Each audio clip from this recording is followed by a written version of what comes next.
Tunaingia katika sehemu ya tatu ya stori yetu, Nipende Ndani ya Nafsi Yako. Tunaanza pale tulipoishia. Hivyo watoto wake wakubwa ndio wenye haki kabisa na hizi mali, kwa sababu mama yao naye alikuwa ni mmojawapo aliyetafuta naye hizi mali. Bahati akaanza kulalamika kwa huzuni sana kutokana na haya anayofanyiwa na mumewe. Alikuwa analalamika Bahati kwa mambo anayofanyiwa na mumewe. Anasema Bahati kwenye hii nyumba yeye hana maamuzi yoyote yale. Mwenye maamuzi ni mumewe pamoja na watoto wakubwa wa mumewe. Ila yeye hasikilizwi kwa chochote kile atakachokiongea, hata kama kikiwa na maana kiasi gani.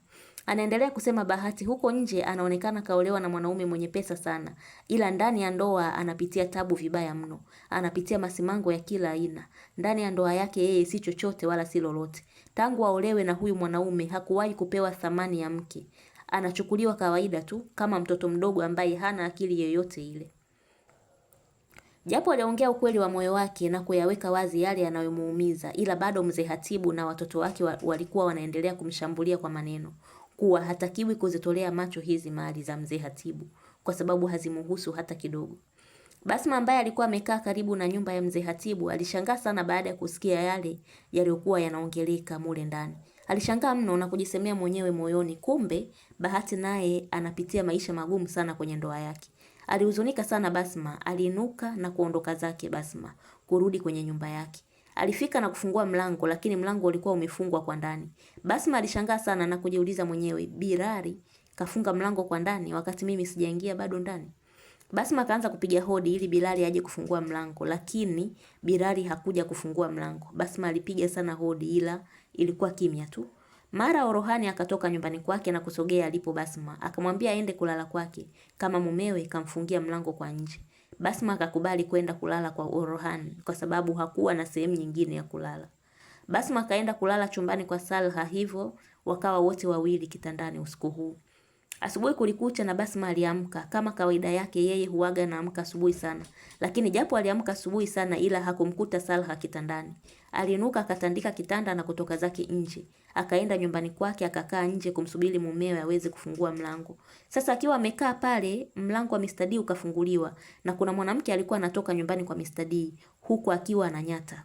Basma akawa anamwangalia tu huyo anayetoka kwa kujua nje hakuna mtu na kumbe mtu tayari kashaamka. Baada ya yule msichana kutoka nje mwili wote, Basma alishangaa sana na kujikuta anasimama kabisa ili kumwangalia huyo binti, kwa sababu hakutegemea na yeye alikuwa anatembea na Mr. D, mwanaume mwenye tabia mbaya sana. Basma alikuwa anajua Mr. D sio mtu mzuri. Sasa kwa nini na huyu binti naye kaingia kwenye mtego wa huyu mwanaume? Huyu binti baada ya kutoka kwa Mr. D akaanza kutembea haraka haraka kurudi kwenye nyumba yao. Ila alishtuka sana baada ya kumuona Basma amesimama na muangalia. Alishtuka mno na kushika sehemu unapokaa moyo wake. Basma akataka kuongea jambo lakini huyo binti akamzuia Basma kuzungumza na kumwambia kuwa wataongea baadaye. Ila kwa muda huu Basma akae kimya na asimwambie mtu yeyote yule kuwa yeye katoka kwenye nyumba ya Mr. D. Basma akasema sawa kwa sauti ya chini sana na huyo binti akaanza kutembea haraka haraka kuondoka hapo. Baadaye Bilali akaamka na kufungua mlango akamkuta Basma hapo nje ya nyumba yake. Basma akaanza kumuomba mumewe ili aweze kuingia ndani. Bilali akamruhusu kuingia ndani ila akamwambia kuwa anahitaji aondoke zake nyumbani kwao, aache kung'ang'ania maisha yake. Basi baada ya muda kila mtu alikuwa ameshaamka kwenye apartment yake na kila mmoja alikuwa anafanya kazi za nyumbani kwake.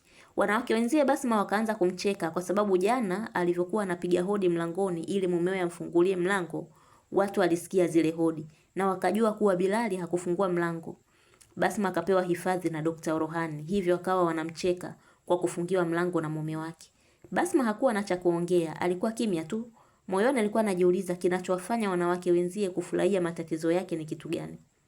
Mchana Basma alikaa na Salha akawa yupo tayari kuzungumza na Basma kuhusu kilichotokea asubuhi ya leo.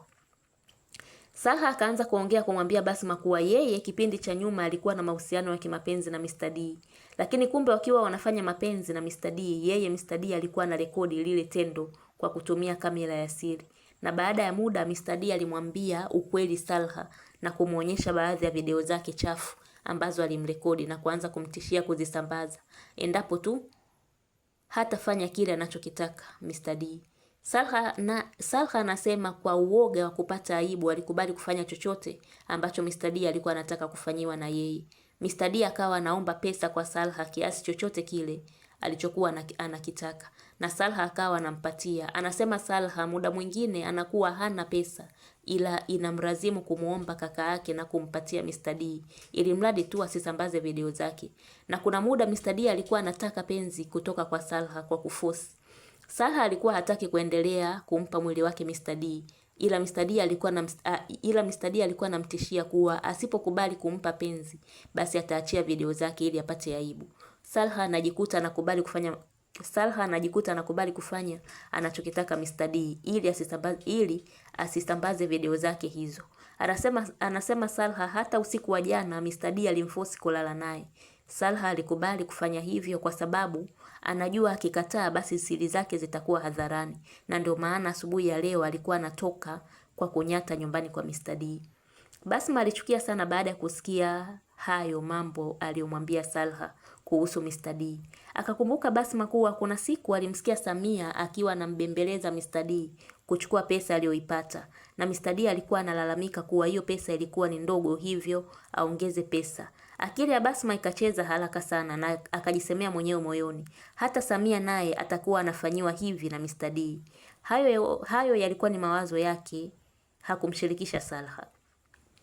Baadaye Basma akiwa chumbani kwake alikuwa anawaza sana na kujisemea mwenyewe, kwenye hizi apartments kila mmoja na matatizo yake, ila hao wengine maumivu yao wanayaficha na kufanya kazi ya kumcheka yeye tu kwa mambo anayopitia kwa Bilali. Akaanza kusema Basma, Bahati mke wa Mr. Hatibu anapitia mateso kwenye ndoa yake. Anateswa na mumewe pamoja na watoto wa mumewe. Getruda naye anateseka sana kwa mumewe, kwani mume ni malaya sana na hahofii kumuumiza mke wake wala hahofii kumpoteza mke wake, na ndio maana anamwambia aondoke kwao endapo tu akihisi kachoka kuishi naye. Kwa upande wa Samia mke wa Salim, Basma anahisi huyu anapitia mateso kama anayopitia Salha kwa kuwa mtumwa wa Mr. D. Anahisi Basma Samia naye huenda alishawahi kuwa na mahusiano ya kimapenzi na Mr. D, na mwisho wa siku akamrekodi video ya ngono na kumsumbua awe anampa pesa ili kutokuvujisha video zake. Kwa upande wa Mr. D, Basma anasema huyu ana tabia mbaya sana ya kudhalilisha wanawake na kuwanyanyasa kijinsia. Hayo ndio matatizo ya wapangaji wenzie wa hapo kwenye apartmenti zao. Ila anasema Basma wote hao matatizo yao wameyafungia ndani na kucha kutwa wanafanya kazi ya kuzungumza kuhusu matatizo yake yeye tu. Huku kwa Bahati siku ya leo hakuwa na raha hata kidogo. Alikuwa na mawazo sana kuhusu maisha yake yeye na mume wake. Anasema Bahati hakuwahi kuwa na furaha katika ndoa yake licha ya kuishi vizuri na watoto wa mume wake, ila watoto wa mume wake walikuwa wanamsingizia mambo makubwa makubwa, na mumewe hakuwahi kuwa upande wake hata siku moja. Kila siku alikuwa yupo upande wa watoto wake tu, na mara kwa mara alikuwa anamwambia kuhusu mali kuwa hazimuhusu hata kidogo, ni mali zake yeye na watoto wake pamoja na mke wake aliyemwacha, kwa sababu ndio walishirikiana katika kuzitafuta. Alishusha pumzi Bahati na kujisemea mwenyewe amechoka kuishi maisha ya namna hii. Kachoka kudharauliwa na baba pamoja na watoto wake. Kachoka kuonekana si chochote wala si lolote katika haya maisha. Huku kwa Basma, yeye alitoka nyumbani kwake na kuelekea kwenye nyumba ya Samia. Hapo alipiga hodi na Samia akatoka nje. Alishangaa kumuona Basma pale mlangoni kwake. Akamuuliza kwa kejeli, "Unataka nini hapa kwangu wewe kibonge?" Basma akasema amekuja ana maongezi na yeye. Samia akacheka kidogo na kumwambia Basma, "Unataka kuniambia nini wewe mnyama uzembe?" Basma akajisikia vibaya kwa maneno ya Samia. Akamwambia, "Nina maongezi na wewe, kwani najua una matatizo ambayo kwani najua kuna matatizo ambayo unayo na yanakutatiza sana. Kwa bahati mbaya huna mtu wa kumwambia kuhusu hayo matatizo na aweze kukusaidia ili kutoka kwenye hilo tatizo. Ila siku zote unatakiwa usiwe na dharau kwa mtu, kwa sababu huwezi kujua nani atakaye kusaidia katika changamoto zako." Aliongea hivyo Basma na kushusha pumzi, alafu akasema, "Samahani kama nitakuwa nimekukwaza. Kama haupo tayari kunisikiliza basi naomba niondoke." Aliongea Basma na kuondoka zake. Samia alimsindikiza kwa macho na baada ya hapo akarudi ndani kwake. Asubuhi ya siku iliyofuata Bahati alikuwa anaondoka hapo nyumbani kwake. Alikuwa anaondoka moja kwa moja. Alikuwa anarudi kwao kuanza maisha upya bila uwepo wa mumewe Mzee Hatibu. Marafiki zake Bahati, Getruda na Samia walimfuata na kumuuliza mwenzao, "Kulikoni, mbona anaondoka na mabegi?" Bahati bila ya kujivunga akawahadisia kila kitu wenzie alichokuwa anapitia kwenye ndoa yake, na mwisho akasema kuwa akachoka na ameamua kuondoka zake kurudi nyumbani kwao. Wenzie walimpa pole sana.